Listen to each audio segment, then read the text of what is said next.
Sumadsad sa kanal ang isang six-wheeler truck sa Bataan matapos umanong pumalya ang preno nito.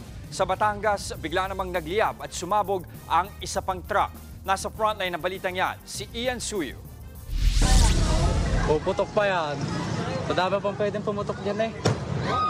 Nasunog ang dump truck na ito sa Barangay Tambo, Lipa City sa Batangas kahapon.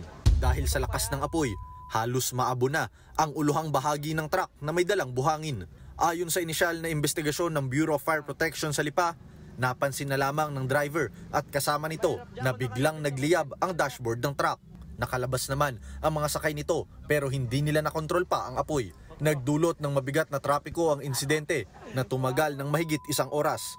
Patuloy na inaalam ng mga otoridad kung ano ang naging mitya ng sunog. Halos mawasak naman ang harapang bahagi ng six-wheeler truck na ito sa Barangay Bangal, Dinalupihan, Bataan. Nakatagilid na ito at natanggal ang ilang gulong at iba pang parte ng truck. Nawalan umano ng preno ang truck at sumadsad sa isang open kanal sa highway noong Biyernes. Patungo sa ng Zambales ang truck para i-deliver ang kargang bakal. Nagtamo ng mga gasgas ang driver na ngayon ay patuloy na nagpapagaling.